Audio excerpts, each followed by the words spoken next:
Good morning, children.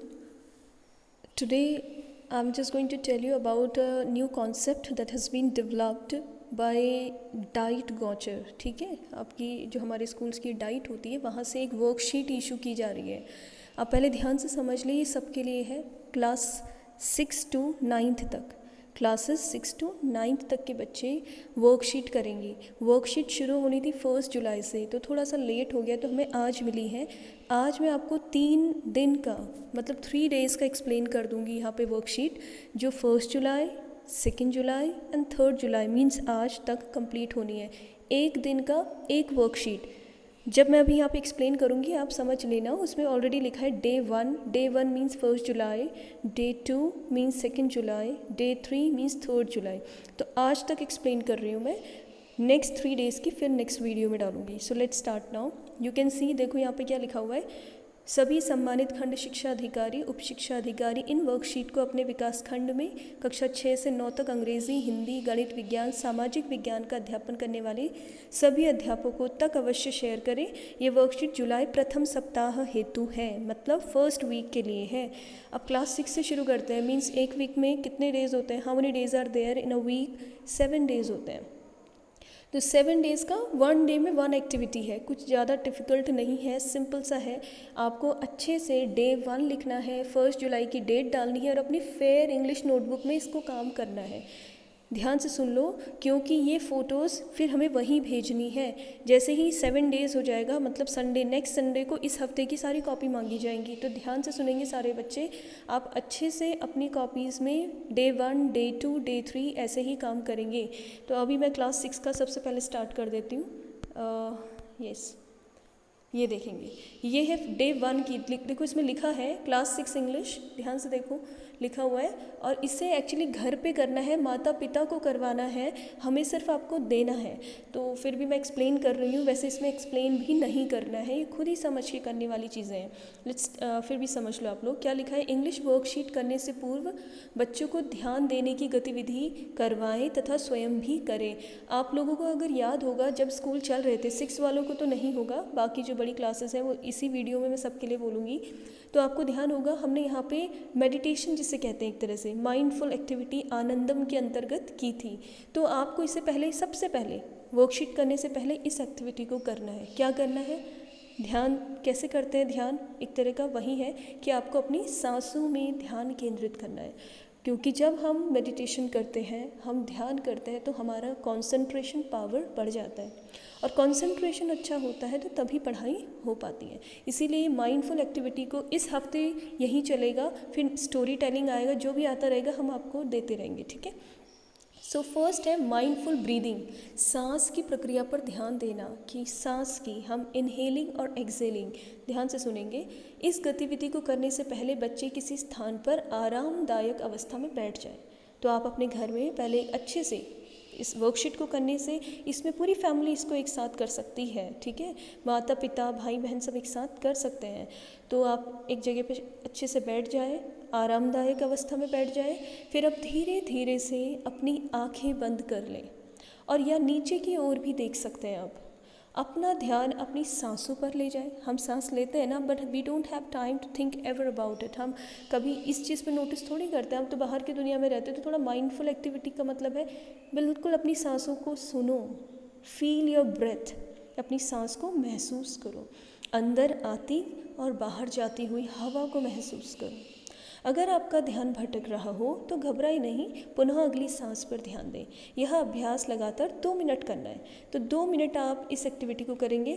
फिर आपका देखो डे 1 है ना, तो डे 1 की एक्टिविटी पिक्चर टॉक है. एक्टिविटी क्या लिखा है? Picture talk. पिक्चर के बारे में कुछ बताना है आपको. ये पिक्चर आपको दिख रहा है, आपका फर्स्ट चैप्टर है, हु डिड पैट्रिक्स होमवर्क से है. वैसे अब इंस्ट्रक्शन क्या लिखा है देखो. बच्चे ऊपर दिए गए चित्र को देखकर अंग्रेजी, हिंदी या द्विभाषा में उत्तर देंगे.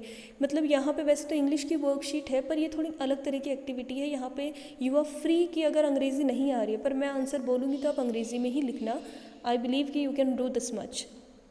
What do you see in the picture. आप उसको हिंदी में भी पूछ रहे हैं कि आप पिक्चर में क्या देख रहे हैं, क्या देख रहे हैं आप, क्या चल रहा है पिक्चर में. There is study going on in the picture. और आप अपने आप से कई तरह से आंसर बना सकते हो। आप लिख सकते हो there is a boy who is studying, Patrick है वैसे वो स्टोरी से, ठीक है ना। फिर आप कह सकते हो a little man sitting on the book, आपको जैसा दिख रहा है।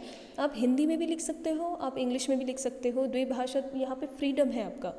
फिर है who is reading a book, reading कौन कर रहा है बुक की, बॉय कर रहा है ना, पैट्रिक है वो, so Patrick is reading the book, आप लिख सकते हो। What is the man doing, वो लिटिल मैन, एल्फ है ये, वो क्या कर रहा है, the little man helping Patrick, help कर रहा है ना पैट्रिक की, the little man helping Patrick.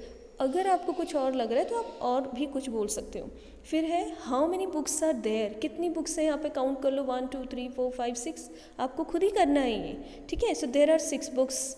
फिर do you like reading books, question पूछ रहे हैं कि क्या आपको रीडिंग पसंद है, तो yes I do, yes I do, I like reading books. What is happening in the picture, picture में क्या हो रहा है, there is study going on, there is study going on. और बाकी आप अपने आप से जो आपको लगे लिख सकते हो। इस एक्टिविटी को करेंगे। फिर थोड़ा सा देखो क्या लिखा है, माता पिता और बड़े भाई बहन जो भी आपको हेल्प कर रहे हैं घर पर, क्योंकि ये घर पे खुद से करने की चीज़ है, मुझे इसमें एक्सप्लेन नहीं करना था, but I am just doing, ठीक है। बच्चों को 2 मिनट का ब्रेक लेकर फ्रेश होने को कहेंगे, वे गहरी सांस लें और पुनः अपने स्थान पर बैठ जाएं। अब वे थोड़ा पानी पिए या इससे बच्चा अच्छा महसूस करे, मतलब आपको बहुत आराम से काम करना है विदाउट टेकिंग एनी पेन और टेंशन। अभी ये डे 1 ही चल रहा है, ठीक है, ये 1 जुलाई की डेट पे होना चाहिए। मैच द एंटोनिम्स, अपोजिट आपको मैच करने हैं। आप देखो हेट, हेट माने क्या होता है, नफरत करना, तो ढूंढ लो क्या हो जाएगा, लव हो जाएगा। लिटिल मीन्स छोटा, बिग बड़ा, नेवर कभी नहीं, एवर हमेशा, ऑलवेज माने हमेशा। फिर है टॉल, टॉल माने क्या होता है, लंबा, शॉर्ट हो जाना चाहिए, ठीक है। टॉल का एंटोनिम क्या होगा, ढूंढो यहाँ पे, आप शॉर्ट दिख रहा है मुझे, आप भी ढूंढ लेना।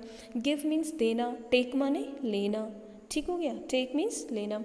मोर माने ज़्यादा, लेस, ये लेस दिख रहा है ना, लेस, LESS, मोर मीन्स ज़्यादा, लेस मीन्स कम। Sit down, stand up. Tiny माने छोटा, ह्यूज मीन्स बड़ा।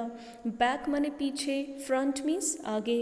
र्यूड माने होता है बहुत ही रफ होना, पोलाइट हो जाएगा, बहुत ही सभ्य होना। फिर है नाइट माने रात, डे मीन्स दिन, तो हो गया। फिर से आप क्या करेंगे, कार्य पूरा हो जाने के बाद बच्चे 1 मिनट के लिए माइंडफुल ब्रीदिंग की गतिविधि फिर से करेंगे और बच्चे उन सभी को धन्यवाद करेंगे जिन्होंने उनको हेल्प किया, ठीक है, वर्कशीट करने में। तो ये 1 जुलाई का हो गया। आई होप कि समझ में आ गया होगा 1 जुलाई में क्या करना है। अब 2 जुलाई की एक्टिविटी देखो, डे 2, ध्यान से समझेंगे सब। डे 2 में क्या करना है, ये क्लास 6 के 3 डेज़ का बता रही हूँ मैं, क्योंकि आज 3rd डे है, तो आपको 1 2 3 डेज़ का कर लेना चाहिए।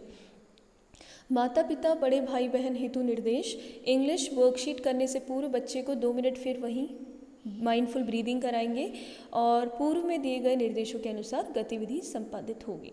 Read the story carefully and underline the naming words, naming words होते हैं ना, जो नाउन, नाउन नेमिंग वर्ड्स, ठीक है, जो नाउन होते हैं उन्हें हम नेमिंग वर्ड्स कहते हैं, तो उनको अंडरलाइन करना है आपको। एक स्टोरी है यहाँ पे, the ant and the dove, the ant and the dove क्या है, on his way home the ant saw a sparkling fountain, ant माने चींटी ने क्या देखा, एक स्पार्कलिंग फाउंटेन देखा, माने फव्वारा देखा। He crawled on its wall to take a closer look, चींटी दीवार पे चढ़ी, क्रॉल्ड माने रेंगते हुए गई, क्या देखने, उसको नज़दीक से देखने गई, closer look. Suddenly he slipped and fell into the water, अचानक से फिसली, स्लिप्ड माने फिसली, and fell into the water. He gurgled and panicked, gurgled माने पानी गले में चला जाता है ना, और पैनिक माने परेशान हो जाना। And waived his legs in the air, और हवा में पैर मारने लगी। Help I can't swim, please help करो, मैं तैर नहीं सकती। ही क्राइड, चींटी चिल्लाने लगी। लकीली मतलब भाग्य से, just at the moment a friendly Dove माने फाख्ता, एक बर्ड होता है, फ्लू बाय, वहीं से उड़ रहा था।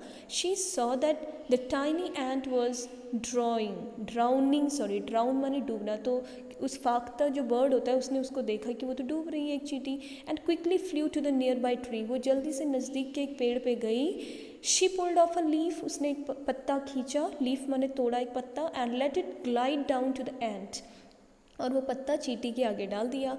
Hair you are, she cooed, coo होता है ना बर्ड की कहने की, कोयल कू करती है, तो उसने उससे बोला कि हेयर यू आर, लो ये पत्ते में आ जाओ। एंड फ्लू अवे, और ऐसा कह के वो चली गई। तो ये छोटी सी स्टोरी है। अब एक्टिविटी क्या करनी है इसको देख के, now write the underline words in the space provided below, these naming words are called nouns. अब रेखांकित शब्दों को पहले आपको इस स्टोरी में देखो क्या करना है, रेखांकित करना है। आपको ये पूरी वर्कशीट पहले लिखना होगा इसे, फिर जो भी आपको नेमिंग लग रहा है, नेमिंग माने किसी चीज़ का नाम, जैसे इसमें वे, होम भी नेमिंग है क्योंकि घर है, नाउन है, एंट नेमिंग ही है, फाउंटेन नेमिंग वर्ड है, ठीक है, नाम है किसी का, ही नहीं होगा क्योंकि वो प्रोनाउन है। फिर वॉल नेमिंग है आपका, मैं बता रही हूँ आपको। फिर है आपका वाटर नेमिंग है, ठीक है। फिर नेक्स्ट आ जाओ, एयर नेमिंग वर्ड है।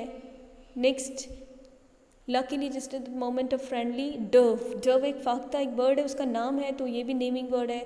फिर एंट नेमिंग है, आपको पता ही है। एंड ट्री नेमिंग वर्ड है, किसी चीज़ का नाम है। एंड लीफ पत्ता है, तो ये भी नेमिंग है। एंड नेमिंग है, शी तो नहीं है, बस। तो ये सब आप क्या करोगे, यहाँ पे देखो इन सब को नेमिंग जो थे अभी मैंने आपको बोल भी दिया, आप पहले इसको अच्छे से लिखोगे, फिर अंडरलाइन करोगे, फिर ऐसे ही एक बॉक्स बनाओगे जैसे यहाँ पे दिया हुआ है, और इसमें इन नेमिंग वर्ड्स को लिख देना है। नेमिंग वर्ड्स क्या कहलाते हैं, नाउन्स कहलाते हैं, बस ये समझना। अब डे 2 की ही सेकेंड एक्टिविटी में क्वेश्चन नंबर 3 क्या आ जाएगा, draw a picture based on the story and write the story in your notebook in good handwriting. इस the ant and the dove, ये तो आपने सुनी भी होगी। इस कहानी को लेकर आपको ड्राइंग करनी है, मतलब आपको चींटी तैरते हुए दिखानी है पानी में, एक पेड़ दिखाना है, ऊपर से फाख्ता आ रहा है उड़ते हुए, और उसने पत्ता तोड़ा उधर डाला, तो 2-3 पिक्चर्स आप बनाएंगे और फिर इसी स्टोरी को जो यहाँ दी हुई है उसके आगे लिख देंगे। तो यहाँ पर आपकी डे 2 मतलब 2 जुलाई का काम पूरा हो गया है। आई होप कि समझ में आ रहा है सबको। फिर कार्य पूरा हो जाने के बाद आप 1 मिनट के लिए माइंडफुल ब्रीदिंग की गतिविधि को करेंगे। बच्चे उस सभी का धन्यवाद करेंगे जिन्होंने उन्हें सहयोग किया। ये सबको करना ही है 100%। अब डे 3 एक्टिविटी में आ जाते हैं। जुलाई आज 3 तारीख जो है तब तक की, आज पहले भी वही होगा। देखो इंग्लिश वर्कशीट करने से पूर्व आप 2 मिनट का ध्यान करेंगे, जो सांस अंदर और बाहर ज़रूर करना है 2 मिनट इसे, ठीक है। फिर आज का काम क्या है, देखो enjoy the poem and find words that rhyme together. आपको सिर्फ राइमिंग ढूंढनी है और इस पोएम को पढ़ना है। राइमिंग मैंने अभी 6 तो कभी स्कूल में आई नहीं है, पर अभी मैं अभी बता दूंगी कि राइमिंग क्या है। तुकांत शब्द वे होते हैं जिनके अंत में निकलने वाली ध्वनि साउंड सिमिलर होते हैं, जैसे क्रीम ड्रीम, डे बे, गेट सेट, ये सब क्या है, राइमिंग है। तो आपको बस ये ढूंढ के नीचे जो डैश है पहले ऐसे ही लिखना है, डे 3 लिखना है, डे 3 में डेट डालनी है, अपना नाम लिखना है, और फिर आपको अच्छे से इस काम को करना है। I live in a city in a street, it is crowded with traffic and feet, there are buses and motors and trams, I wish there were meadows and lambs, the house all wait in a row, there is a smoke everywhere that I go, I don't like the noise, I don't like the noises I hear, I wish there were woods very near।